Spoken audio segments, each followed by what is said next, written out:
नाज़रीन, हुकूमती और पाकिस्तान तहरीक इंसाफ का मौक़िफ़ आपने सुन लिया है। हुकूमती प्लान क्या है वो भी आपके सामने है। हुकूमत अक्टूबर में ही इलेक्शन चाहती है और हुकूमत इस दावे की यकीन दहानी करवा रही है कि अगस्त में ये हुकूमत नहीं रहेगी, निगरान सेटअप आ चुका होगा। लेकिन फिर वहाँ पे सवाल ये पैदा होते हैं कि निगरान सेटअप तो वफाक में आएगा, दीगर 2 सूबों में आएगा, लेकिन 2 सूबों के अंदर निगरान हुकूमतें जो मौजूद होंगी वो आईनी हद से ज़्यादा किस तरीके से बैठ सकती हैं, ये एक बुनियादी सवाल है। इसी के ऊपर बहुत बहस मुबाहिसा होगा। राना साहब, अब क्या समझते हैं, पाकिस्तान तहरीक इंसाफ ने कल अपनी कोर कमेटी के इजलास में जो फैसला किया था, टास्क सौंपा गया कुरैशी साहब को और परवेज़ इलाही साहब को, वो अपने उस टास्क में किस हद तक कामयाब होंगे? बिस्मिल्लाहिर्रहमानिर्रहीम, अस्सलातु वस्सलामु अलैका या सय्यदी या रसूलल्लाह, अस्सलातु वस्सलामु अलैका या सय्यदी या हबीबल्लाह। या सर, एक बात तो बड़ी क्लियर है, मुझे तो पहले हंसी आ रही थी, हमसे पहले वो राना अली अफजल साहब कह रहे थे, राना अफजल साहब, क्या नाम बोला जी?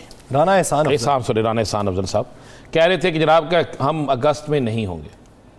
अच्छा, उन बेचारों को पता ही नहीं, मेरे भाई हैं वो बड़े, और कई बातें ऐसी कर जाती हैं जो बिल्कुल सच्ची होती हैं लेकिन कि उनके जो पार्टी है और उनके जो बाकी लीडर हैं, उनके एलामिया के मुताबिक तो, उनके अपनी सोच के मुताबिक तो वो जा ही नहीं रहे।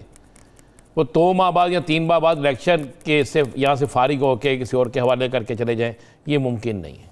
एक तो बात मेरी। दूसरी बात है कि आज बहुत सी खबरें ऐसी हैं जो अभी मंजर आम पे नहीं आई। मैं ख़बर आपको दे देता हूँ, बहुत बड़ी ब्रेकिंग न्यूज़ दे देता हूँ। खबर यह है कि एक बात बड़ी क्लियर है, बड़ी क्लियर सी बात है, और बात बड़ी क्लियर ये है कि इस वक्त मौजूदा हालात में सिर्फ जमात इस्लामी नहीं, मैं आपको ये ख़बर दे रहा हूँ, पीपल्स पार्टी के बहुत से लोगों ने तहरीक इंसाफ को, जो इनके नज़रियाती लोग हैं, यह यकीन दहानी करा दी है। नून लीग के बहुत से लोगों ने यकीन दहानी करा दी है। इवन बाप के कुछ लोगों ने यकीन दहानी करा दिया कि जनाब अगर ये आइन से मुतसादम कोई काम करेंगे तो हम आपकी तहरीक का हिस्सा बनेंगे। अच्छा, इसमें उन्हें पॉलिटिकल बेनिफिट क्या होगा?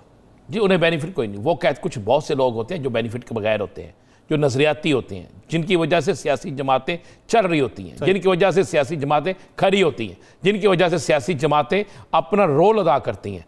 देखिए, जमात इस्लामी के पास 1 सीट है, जो भी है वो अपना रोल अदा कर रही है। पीपल्स पार्टी के अंदर एतजाज़ हसन खुल के बोलते हैं, लतीफ़ खोसा खुल के बोलते हैं, इसी तरह और भी बहुत से लोग हैं। MKM के अंदर भी यही कुछ लोग हैं। मेरी आज MKM के एक बड़े जुम्मेदार शख्स से बात हुई, बात मैंने अपने प्रोग्राम के लिए करनी थी।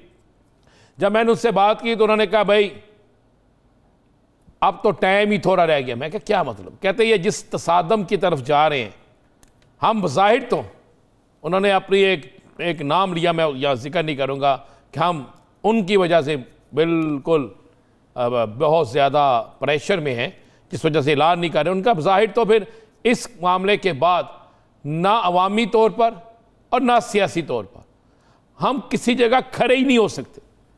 तो मैंने कहा, आपसे राब्ते हुए हैं? उन्होंने कहा, चौधरी परवेज़ इलाही साहब से हमारा राब्ता हुआ है, हमने जिनको यकीन दहानी करानी थी उन्हें बता दिया। और चौधरी परवेज़ इलाही जो हैं वो जोड़ तोड़ के मास्टर हैं। चौधरी परवेज़ इलाही जो हैं उनका ये रोल बड़ा बेहतरीन है, उन्होंने काफ़ी बड़ा डेंट डाला है। आप ज़रा वेट करें, ये 2, 3, 4, 5, 6 दिन की बात है।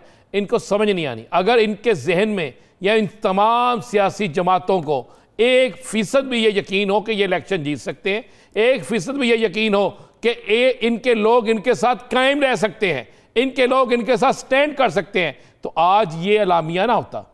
ये जो एलामिया जारी किया गया ना, इससे हट के बहुत सी बातें हुई हैं, वो तो कल के प्रोग्राम में हम बताएंगे क्या क्या बातें हुई। लेकिन मुझे एक बात बता दें, सिंपल सी, मुलाकातें शुरू हो गई।